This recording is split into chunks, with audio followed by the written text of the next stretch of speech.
You're watching The Legal Breakdown. So, Glenn, we've got breaking news from the New York Times and ProPublica that Donald Trump may owe the government an additional $100 million after double dipping on some tax breaks. Can you explain what happened here?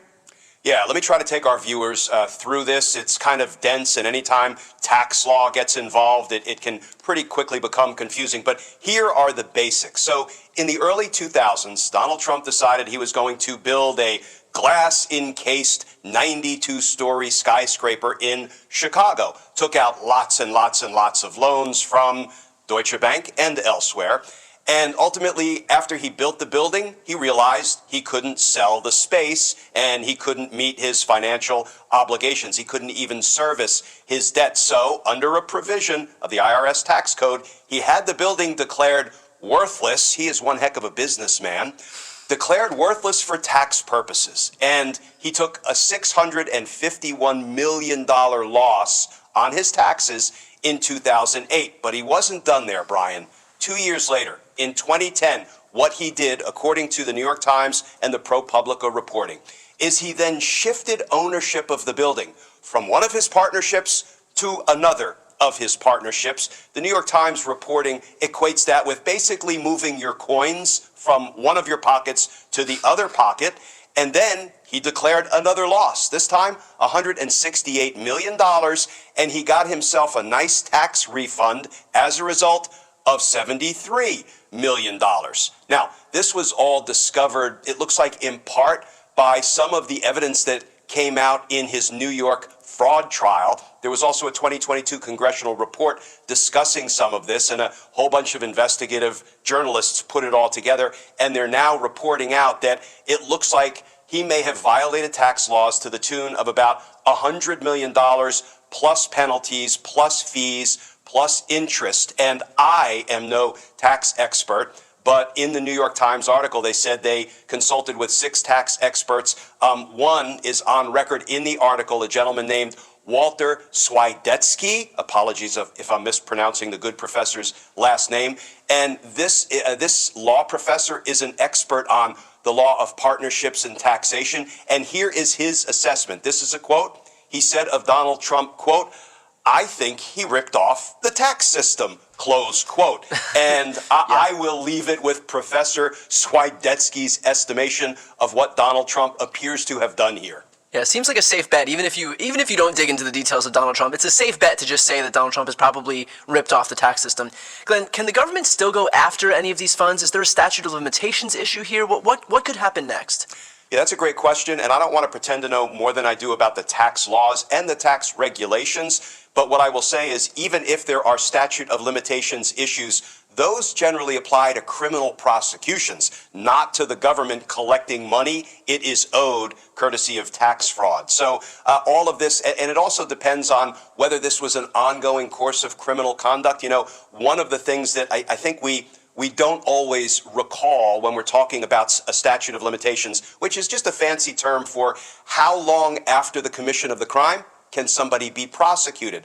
In the federal law, lots of crimes have a 5-year statute of limitations. I will say, as a former career prosecutor, Brian, I was never fond of statutes of limitations because, think about it, somebody commits an egregious crime, and as long as they can keep it hidden for 5 years and a day, they're home free. That always felt a little suspect to me. But the thing is, if you're in an ongoing conspiracy, including potentially to cover up your tax fraud and hide it from the IRS, from the federal government, that can often extend the statute of limitations because the statute doesn't begin to run until the very last act of the crime has been completed. So it's an open question. We don't know enough to say whether there will or will not be statute of limitations problems attendant to this possible tax fraud.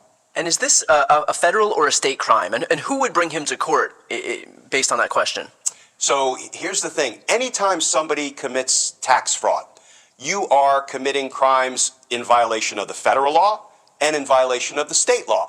Unless, of course, you defraud the federal government out of your taxes, but for the same transaction or for the same calendar year, you correctly report and pay all your state your state taxes. Doesn't make any sense. Which is why, I've had a beef with the federal government for a very long time over, what seems to be its neglect of holding Donald Trump accountable for financial crimes, and most directly, the tax implications of those financial crimes. Because I am quite sure all of the evidence that came out during Donald Trump's New York fraud trial that implicated New York state tax violations also violated federal tax laws. Now, why the federal government has never decided to really go after Donald Trump for alleged violations of federal tax laws, now that's a stone cold mystery to me. And to that point then, obviously Donald Trump is a con man and a criminal and a fraud. We know that. But double dipping on $100 million worth of tax breaks strikes me as a pretty big red flag for the government. Like, how does the IRS miss this? And is this not also deserving of major condemnation on the government's side? Yeah, I have a hard time believing, Brian, that the IRS missed this. Here we are some 15 years down the road from these potential, tax violations, and Donald Trump has not been held accountable. Now, there is some indication in the reporting that the IRS has been looking into this for years, but that sort of begs the question, why haven't they taken action? What I will say is that our federal government does not do a very good job going after what I call the ruling class criminals. The millionaires, the billionaires, the American oligarchs, whether in big oil or big tech or the military-industrial complex, big pharma, big entertainment, big internet, any of it. We don't do a particularly good job. And when I say we, I was a federal prosecutor for decades. Now, I focused more on violent crime and RICO organizations than I did on white-collar fraud cases. But, we seem to forever be willing to deal with these legal transgressions when we find them by having these, well-moneyed potential defendants pay fines, pay back taxes, pay penalties, and pay interest, but never seeing 1 minute of criminal accountability for what they did. And you know what that encourages, Brian? It encourages these people to do it all over again and simply work into their operating budgets the fines and penalties, back taxes, and interest they know they're going to have to pay. So for them, it feels like it is forever a business decision because they seem to be very rarely held accountable as sort of a criminal law matter. Right, at this point, they basically say, let's just go for it. Worst case scenario, we get a slap on the wrist that is just paying what we would have had to pay anyway, but more likely, we won't have to pay anything. I mean, Donald Trump got away with $100 million in double dipping on taxes and the government waited, 15 years for the New York Times and ProPublica to do a story on it before we even see any action? If I had my way and you put me in charge, I never wanted to be a dictator for a day like some others. But what I would do is turn the criminal justice system on its head. We do a very good job at going after somebody who snatches a purse or sells a rock of crack, particularly when they are, folks without any power or influence or connections or wealth. Often they are, our minority brothers and sisters. Boy, we go at them like gangbusters, but we lay off the ruling class criminals. I, for one, would turn the criminal justice system on its head. Why? Because if you sell a rock of crack or you snatch a purse, don't get me wrong, those are not victimless crimes, and we need to pay attention to the experience of the victims in each and every crime. But when you talk about the ruling class criminals, the billionaires who are committing crime, they will do damage to large swaths of the American population. As far as I'm concerned, that's where we should be focusing our law enforcement efforts, on the people doing the most harm, on the people creating the most victims in our country. I would turn our priorities on their heads, and I would start to actually equally apply the law to everybody. Then again, I don't think I'm ever going to be dictator for a day. Glenn, let's finish off with this. Practically speaking, I think, based on what you've said, based on what we can all see, it's highly unlikely that the federal government will decide to go after Donald Trump for this $100 million in double dipping on tax breaks. But if the state of New York went after him, where would we most likely see a lawsuit emanating from? Would that be Letitia James? Would it be Alvin Bragg? I feel like Letitia James has done her part. She has stepped up. She brought a massive fraud lawsuit, not a prosecution, but a lawsuit to try to recover some of the money that, Trump and company bilked the New York taxpayers out of, and she won an enormous judgment against Donald Trump, about $500 million. Of course, Donald Trump is also laboring under an $83 million judgment that was won against him by E. Jean Carroll. So here he may end up, owing another $100 million in back taxes to the federal government. Maybe they can take it out of his prison pay after he gets convicted.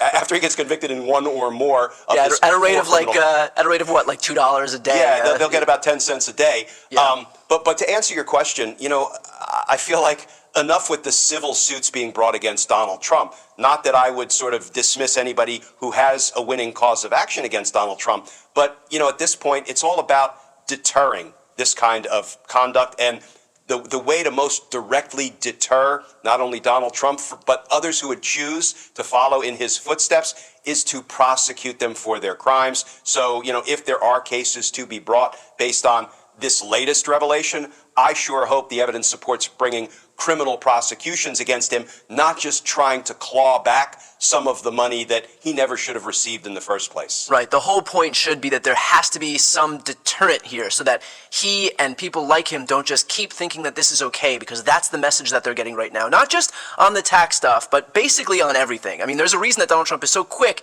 to try to engage in the same activities, election undermining activities that he engaged in 2020. That's because we have been so slow to prosecute the guy. The fact that we can't deliver swift accountability, all it does is serve to embolden the very criminals who committed these crimes in the first place.